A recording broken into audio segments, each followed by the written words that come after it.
దేశవ్యాప్తంగా ఎన్ఐఏ సోదాలు నిర్వహిస్తోంది. 7 రాష్ట్రాల్లో 15 ప్రాంతాల్లో తనిఖీలు జరుగుతున్నాయి. ఢిల్లీ, హర్యానా, వెస్ట్ బెంగాల్, యూపీ, మహారాష్ట్ర, రాజస్థాన్, అస్సాంలో ఉదయం నుంచి ఎన్ఐఏ అధికారులు సోదాలు చేస్తున్నారు. దేశవ్యాప్తంగా ఏకకాలంలో జరుగుతున్న సోదాల్లో ఉగ్రవాద లింకులపై ఆరా తీస్తున్నారు. మరోవైపు కోల్కతాలో 3 ప్రాంతాల్లో దాడులు జరుగుతున్నాయి. ఇటీవల పాకిస్తాన్ కి స్పైగా వ్యవహరిస్తున్న సిఆర్పీఎఫ్ జవాన్ ని అరెస్ట్ చేశారు.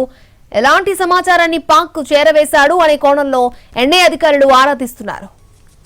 దేశవ్యాప్తంగా ఎన్ఐఏ సోదాలు నిర్వహిస్తోంది. 7 రాష్ట్రాల్లో 15 ప్రాంతాల్లో తనిఖీలు జరుగుతున్నాయి. ఢిల్లీ, హర్యానా, వెస్ట్ బెంగాల్, ఉత్తరప్రదేశ్, మహారాష్ట్ర, రాజస్థాన్, అస్సాంలో ఉదయం నుంచి ఎన్ఐఏ అధికారులు సోదాలు నిర్వహిస్తున్నారు. దేశవ్యాప్తంగా ఏకకాలంలో జరుగుతున్న సోదాల్లో ఉగ్రవాద లింకులపై ఆరా తీస్తున్నారు అధికారులు. మరోవైపు కోల్కతాలో 3 ప్రాంతాల్లో దాడులు జరుగుతున్నాయి. ఇటీవల పాకిస్తాన్ కు స్పైగా వ్యవహరించిన సిఆర్పీఎఫ్ జవాన్ ని అరెస్ట్ చేశారు. ఎలాంటి సమాచారాన్ని పాక్ కు చేరవేశాడు అనే కోణంలో ఎన్ఐఏ అధికారులు ఆరా తీస్తున్నారు.